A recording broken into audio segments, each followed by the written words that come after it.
গত এক দশকে শিক্ষিত বেকার 3 গুণ বেড়েছে। ওয়ার্ল্ড ব্যাংক রিসেন্ট একটি স্টাডি করেছিল, তারাও সরকারি বিভিন্ন সোর্সেই ডাটা কালেক্ট করেছিল। দেখা যাচ্ছে যে 2013 সালে যেখানে 10% একটু কম ছিল বেকার, কলেজ গ্র্যাজুয়েট বা ইউনিভার্সিটি গ্র্যাজুয়েট, যেটা টার্সিয়ারি এডুকেটেড বলা হয়, সেটা 2022 সালে এসে প্রায় 28%-এর মতো হয়েছে। মানে অলমোস্ট 3 গুণ বেড়েছে, যেটাকে শিক্ষিত বেকারের সংখ্যা আসলে দিনে দিনে আসলে বাড়ছে। 10 বছরেই বেড়েছে, অথবা আগামী 10 বছরে তো এটা আরও খারাপ জায়গায় যেতে পারে। কিভাবে শিক্ষিত বেকার সমস্যা পুরো অর্থনীতির উপর মারাত্মক চাপ তৈরি করছে, এটা আমার থেকে আপনারা হয়তো বেশি ভালো জানেন। দেখেন, কিছু ডাটা আছে। প্রতি বছর 150 জন, আমরা হয়তো জানি আমাদের পাবলিক ইউনিভার্সিটি এবং প্রাইভেট ইউনিভার্সিটি মিলে প্রায় 150-র মতো ইউনিভার্সিটি আছে। এর মধ্যে প্রাইভেট ইউনিভার্সিটি প্রায় 100-র বেশি, 104টা কি 5টা বোধ হয়। প্রতি বছর এই সরকারি বেসরকারি বিশ্ববিদ্যালয় থেকে আমাদের পাশ করছে 1.5 লাখের বেশি গ্র্যাজুয়েট, অ্যারাউন্ড 1.5 লাখের মতো গ্র্যাজুয়েট। অনেকেই হয়তো ব্যাপারটা জানে হয়তো, বাট আমরা যদি খেয়াল করি না অনেক ক্ষেত্রে, এর অ্যাটলিস্ট 3 গুণ, 3 থেকে 4 গুণ বার হয় জাতীয় বিশ্ববিদ্যালয়ের আন্ডারে যে সকল কলেজ আছেন, ন্যাশনাল ইউনিভার্সিটির আন্ডারে যে সকল প্রায় 2200-র মতো কলেজ আছে, তাদের ওখান থেকে। অতএব পাবলিক প্রাইভেট ইউনিভার্সিটি যত স্টুডেন্ট বার হয় গ্র্যাজুয়েট হিসাবে, তার থেকে প্রায় 3 থেকে 4 গুণ বার হয় শুধুমাত্র এই সকল কলেজ থেকে। এবং এখানে আপনি দেখবেন প্রতি শহরেই বা প্রতি জেলাতেই বেশ বড় বড় বেশ কিছু কলেজ আছে, অনেক ক্ষেত্রে প্রায় 10-15 হাজার স্টুডেন্ট নিয়েও অনেক college, like Barishal Tolaram college থেকে শুরু করে অনেক বড় বড় নাম জানা কলেজ আমাদের আছে। বাট এর ছাড়াও অনেক কলেজ আছে যারা অনেকেই সরকারি ম্যানেজমেন্টে, আবার অনেকে বেসরকারি ম্যানেজমেন্টেও এরকম কলেজ আছে। তো সব মিলায়ে দেখা যাচ্ছে যে আমাদের 7 লক্ষর মতো গ্র্যাজুয়েট বার হচ্ছে প্রতি বছর। একটু আগে আমরা কি বললাম যে 24 লাখ বা 21-22 লাখের মতো লোক বার হচ্ছে, তার মধ্যে মানে আমাদের জব মার্কেট ঢুকছে, তার মধ্যে কিন্তু প্রায় 1/3 হচ্ছে বেসিক্যালি গ্র্যাজুয়েট, এবং তার মধ্যে একটা বড় অংশ আবার হচ্ছে ন্যাশনাল ইউনিভার্সিটির আন্ডারে কলেজগুলো থেকে। তো সেই ডাটাগুলো আসলে আমাদের একটু মাথায় রাখা দরকার, কারণ সমাধান যখন আমরা চিন্তা করব এই পার্সপেক্টিভে চিন্তা করতে হবে।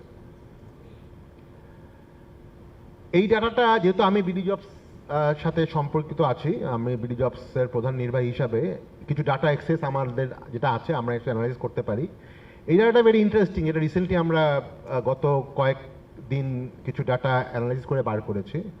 আমরা যেহেতু আপনারা জানেন অনেকে হয়তো বিডি জবস এখানে ব্যবহার করেন, অনেকের বিভিন্ন টাইপের ইনফরমেশান, সে কোত্থেকে পাস করেছে, সে কি এখন চাকরি করছে না চাকরি খুঁজছে, অনেক ধরনের ডাটা আছে। সেই ডাটার উপর ভিত্তি করে বেশ কিছু ইন্টারেস্টিং ডাটা মানে সামারি আমরা বের করেছি। দেখেন, 3টা জিনিস আছে। প্রথমটা হচ্ছে ন্যাশনাল ইউনিভার্সিটি, যেটা একটু আগে বললাম। সেকেন্ড হচ্ছে পাবলিক ইউনিভার্সিটি, সরকারি কলেজ। এবং সরকারি কলেজের মধ্যে আমার টপ 10 সরকারি কলেজ নিয়েছি। Say for example Dhaka university, Rajshahi university, Sylhet, Khulna, এরকম যেগুলি মোটামুটি কোয়ালিটি এবং অনেক পুরনো ইউনিভার্সিটি। সরি, ওটা হচ্ছে পাবলিক ইউনিভার্সিটি, লাস্ট কলামটা। হ্যাঁ, আর মাঝখানেটা হচ্ছে প্রাইভেট ইউনিভার্সিটি। এটাও প্রথম টপ 10 নিয়েছি। ধরেন north south, east West, IUB, BRAC university, এরকম প্রথম 10টা ইউনিভার্সিটির ডাটার উপর ভিত্তি করে আমরা একটা অ্যানালাইসিস করেছি। বললাম আমাদের বিডি জবসের, এগুলি সব বিডি জবসের ডাটা। প্রায় 2.7 লাখ, প্রায় 2.5 লাখের বেশি শুধু ন্যাশনাল ইউনিভার্সিটির স্টুডেন্টদের ডাটা এখানে। 64,000, 64,000 প্রাইভেট ইউনিভার্সিটি এবং 80,000-এর মতো পাবলিক ইউনিভার্সিটি।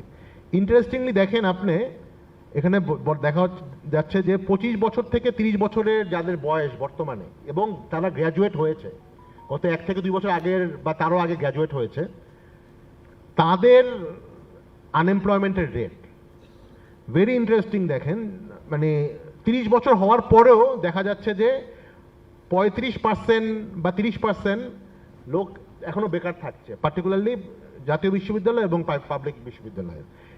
প্রাইভেট ইউনিভার্সিটির বেকারত্বের সংখ্যাটা প্রথম দিকে থাকলেও, 25-26 বছর দিকে থাকলেও আস্তে আস্তে এটা বেশ তাড়াতাড়ি কমে আসছে। কিন্তু সরকারি বা ন্যাশনাল ইউনিভার্সিটির ক্ষেত্রে কিন্তু 3-4-5-6 বছর গ্র্যাজুয়েশন হওয়ার পরেও তাদের একটা সিগনিফিকেন্ট অংশ বেকার থাকছে।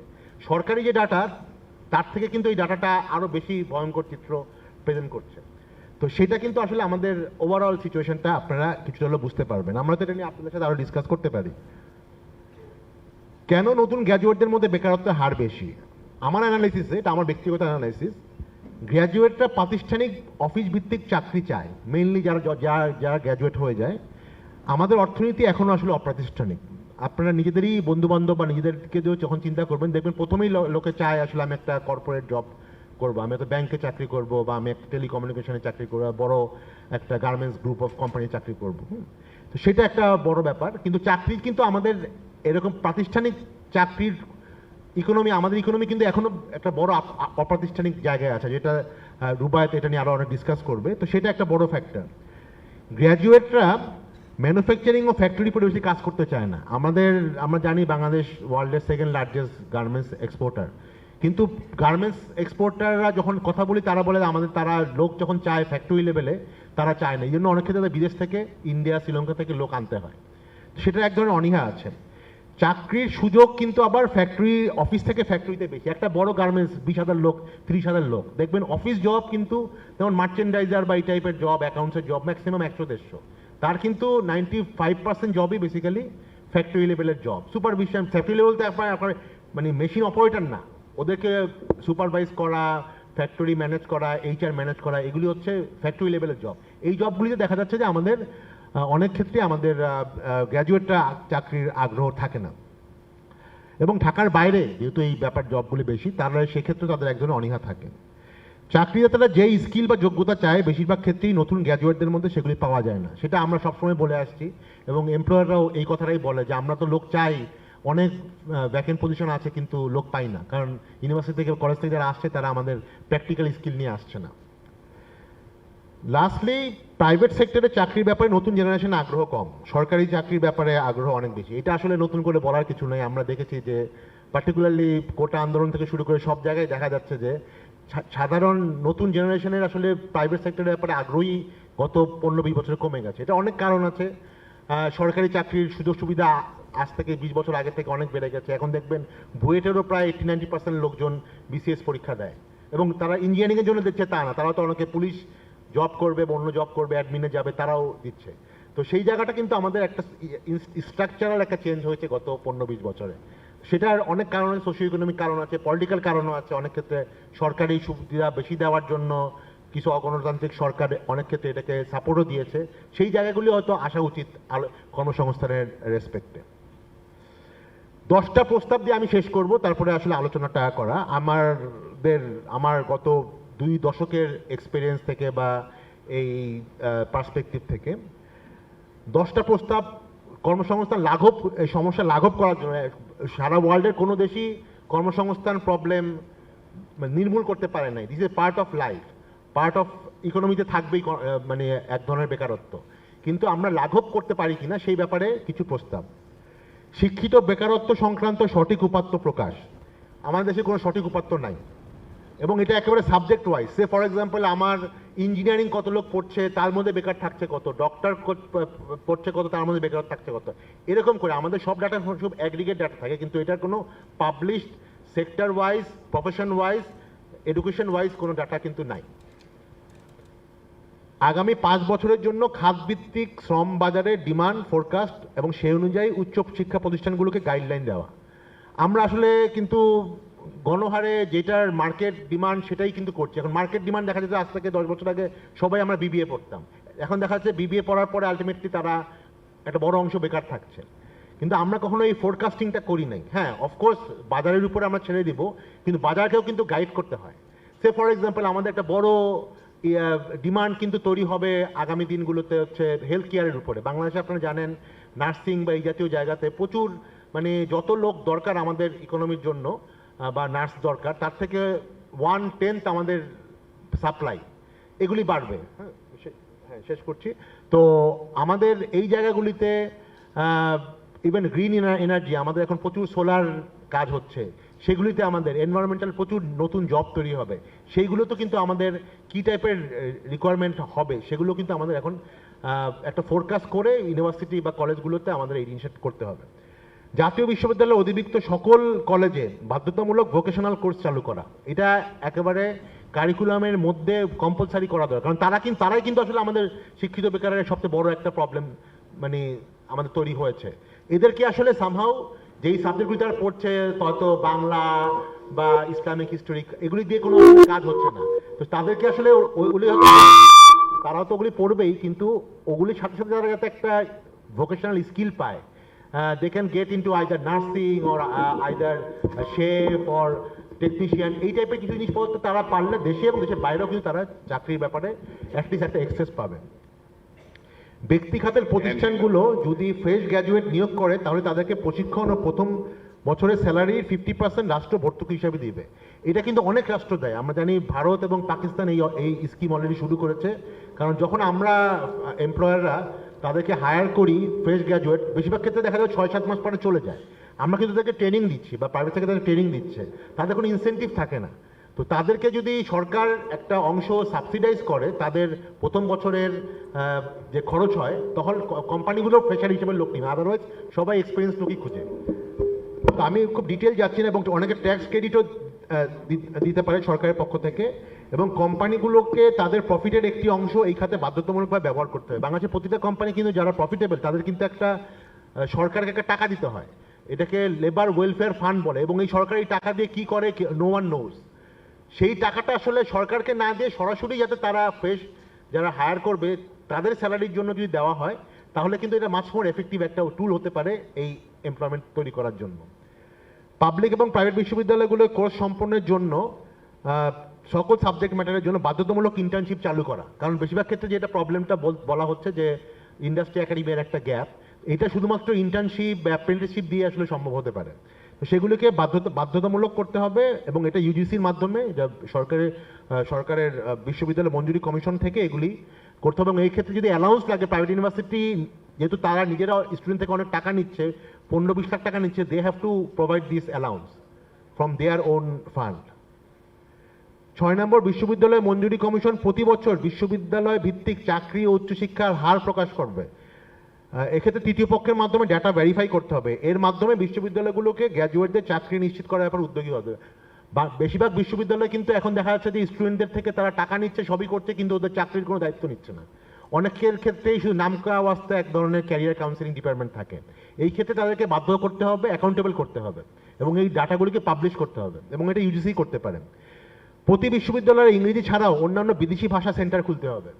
আমরা এটা একটু বলি, বাংলাদেশে দেখা যাচ্ছে যে প্রতি বছর যে 10 থেকে 12 লাখ লোক বাইরে হচ্ছে, খুব কম অংশই কিন্তু আসলে একটু ভালো কাজ করতে যাচ্ছে। মেইনলি সব দেখা যাচ্ছে যে মিডল ইস্টে ক্লিনার বা রোড কনস্ট্রাকশন এই টাইপের জায়গায় যাচ্ছে। এখানে কিন্তু আসলে গ্র্যাজুয়েট লাগছে না, কিন্তু আমাদের কিন্তু গ্র্যাজুয়েটরে আনএমপ্লয়মেন্ট সবচেয়ে বেশি। আমাদের অন্য যারা নন গ্র্যাজুয়েটের মধ্যে আমরা দেখলাম কিন্তু আনএমপ্লয়মেন্ট কম। তাহলে আমরা তো আসলে পাঠানো উচিত গ্র্যাজুয়েটদের। এখন গ্র্যাজুয়েটদের থেকে পাঠাতে হলে তারা তো আর দেখা যাবে যে বাইরের ক্ষেত্রে সুইপার বা ক্লিনারে কাজ করবে না, তারা হয়তো একটা দোকানে কাজ করবে বা অন্য কিছু কাজ করবে, সেক্ষেত্রে তাদের একটু ল্যাঙ্গুয়েজ স্কিল দরকার। এখন বাংলাদেশের যেই জায়গাতে লোক যাচ্ছে তার 70% জায়গায় কোনো ইংরেজি ভাষা ব্যবহার হয় না। যেমন ইউরোপে প্রচুর লোক যাচ্ছে, ইতালিতে, জার্মানিতে, জাপানে যাচ্ছে, কিন্তু তাদের ক্ষেত্রে ইংলিশ তো কোনো কাজের হবে না ওখানে, তাদের ক্ষেত্রে এখানে ওই ল্যাঙ্গুয়েজগুলো জানতে হবে। এখন যেমন আপনার কোন জায়গায় দেখেছেন যে জার্মানি প্রচুর লোক নিবে, তো সেই জায়গায় আপনি যদি 6 মাস বা 1 বছর জার্মান শিখেন, খুব ইজিলি কিন্তু ওই মার্কেটগুলিতে যেতে পারবেন। তো সেইখানে এই জায়গাটাতে আমাদের স্ট্রাকচারাল কিছু কাজ করতে হবে ইউনিভার্সিটি এবং কলেজ লেভেলে। ফ্রিল্যান্সিং ও গিগ যেটা বলি, যেটাকে আমরা ধরেন কেউ উবার চালাচ্ছে, উবারের ড্রাইভার বা এগুলোকে আজকাল দেখছি অনেক গ্র্যাজুয়েটরা কিন্তু এই কাজগুলি করছে। আর ফ্রিল্যান্সিং তো আপনারা জানেন, এটা আইটি হতে পারে, বিপি হতে পারে, অনেক ধরনের। তাদেরকে কিন্তু এখনো এমএসএমই ব্যবসায়ী হিসেবে স্বীকৃতি সরকার দেয়নি, কারণ অনেক ক্ষেত্রে তারা দেখা যাবে তাদের ট্রেড লাইসেন্স নাই, বাট সে কিন্তু একটা কারো একটা ভাড়া নিয়ে 30,000 টাকা ভাড়া নিয়ে মাসে একটা মানে গাড়ি ভাড়া নিয়ে সে কিন্তু চালাচ্ছে এবং ইনকামও করছে ভালো। তো সে কেন 30,000 টাকা একটা গাড়ির মালিককে দিবে? সে নিজে কেন ব্যাংক থেকে লোন নিয়ে গাড়ি কিনতে পারবে না? গাড়ি কিনে সে নিজেই তো উবার চালাতে পারতো। তো সেই জায়গাগুলিতে তাদেরকে যদি আমরা উদ্যোক্তা হিসাবে ডিক্লেয়ার করি, তাহলে কিন্তু ব্যাংকও তাদেরকে লোন দিতে পারতো। তো সেই জায়গাগুলিতে আসলে কাজ করতে হবে। কোনো গ্র্যাজুয়েট যদি শিক্ষা বা ট্রেনিং বা চাকরি নিয়ে বিদেশে যেতে চায়, তাহলে যথাযথ ডকুমেন্টেশন ভেরিফিকেশন সাপেক্ষে ব্যাংক ঋণ প্রদান করার ব্যবস্থা করতে হবে। এটা কিন্তু মানে আনফর্চুনেটলি বাংলাদেশে এখনো শুরু হয় নাই। আপনারা জানেন বিদেশে যখন যারা কেউ যদি স্টুডেন্ট লোন একটা জিনিস থাকে, যে সে যদি পড়তে চায় এবং নিজেকে কর্মক্ষম করতে চায়, ব্যাংকরা কিন্তু তাদেরকে লোন দেয়। কিন্তু বাংলাদেশে মানে একেবারে ডাইরেক্ট বেনিফিট আছে, আগামী মাস থেকেই তারা টাকা বিদেশ থেকে পাঠাতে পারবে, সেই লোকটাকেও কিন্তু সরকার বা কোনো ব্যাংক লোন দেয় না। তো সেই জায়গাটাতে পলিসি দিয়ে তাদেরকে সাপোর্ট করলে এই জিনিসটা, এবং এখানে বাংলাদেশ ব্যাংকের একটা ভূমিকা নিতে হবে। খুব ডিটেলে গেলাম না, কারো যদি আগ্রহ থাকে এটা নিয়ে আমরা ডিসকাস করতে পারি। Last but not the least, অনেক কান্ট্রিতে এই জিনিসটা আছে। দেশে স্কিল ও কর্মসংস্থান নিয়ে সঠিক পরিকল্পনা উদ্যোগ নেওয়ার জন্য যথাযথ নেতৃত্ব দিতে অন্যান্য দেশের মতো এইচআরডি, যেটা হিউম্যান রিসোর্স ডেভেলপমেন্ট মিনিস্ট্রি তৈরি করতে হবে। আমাদের দেশে দুইটা মিনিস্ট্রি কাজ করে এইচআর নিয়ে। একটা হচ্ছে লেবার মিনিস্ট্রি, যাদের মেন কাজই হয় যে ফ্যাক্টরিতে ভাঙচুর হচ্ছে, আগুন লাগাচ্ছে, এগুলি নিয়ে তারা ব্যস্ত। তারা মেইনলি লেবার রাইট নিয়ে কাজ করে, হ্যাঁ, এবং এটা মেইনলি ফ্যাক্টরি লেভেলের জায়গা থেকে। আরেকটা হচ্ছে যে আমার এডুকেশন মিনিস্ট্রি, যারা মেইনলি প্রাইমারি সেকেন্ডারি নিয়ে কাজ করে। কিন্তু এই যে একটা বড় সংখ্যক যে টার্সিয়ারি বলেন, ইউনিভার্সিটি গ্র্যাজুয়েট, ন্যাশনাল ইউনিভার্সিটি যে 7-8 লাখ লোক বার হচ্ছে, এদের নিয়ে কাজ করার জন্য কোনো আসলে মিনিস্ট্রি নেই। সবই কাজ করছে ইউজিসি বা ন্যাশনাল ইউনিভার্সিটির অথরিটি। তাদের আসলে কোনো লোক বলও নাই, কোনো ধরনের মানে নিজস্ব বাজেটও নাই, কিছুই নাই। তো সেই জন্য আসলে এক ধরনের নিউ মিনিস্ট্রি তৈরি করতে হবে। এটা মালয়েশিয়া আছে, অনেক অন্যান্য কান্ট্রিতে আছে। সেই জায়গাটাতে আমাদের আসলে পলিসি লেভেলে এখনই ইনিশিয়েটিভ নিতে হবে। তো আমি একটুক দিয়ে শেষ করলাম, সরি আমি অনেক বেশি টাইম নিয়ে ফেললাম। তো আপনারা, আমার যারা এখানে আরও আলোচকরা আছেন তারা হয়তো অনেক কথা বলবেন, এবং আপনাদের থেকেও আমরা কিছু কোশ্চেন আনসার নিব বা মতামত নিব। তো আমি আপাতত একটু দিয়ে শেষ করলাম। আমরা আশা করি সুন্দর একটা আলোচনা হবে। ধন্যবাদ।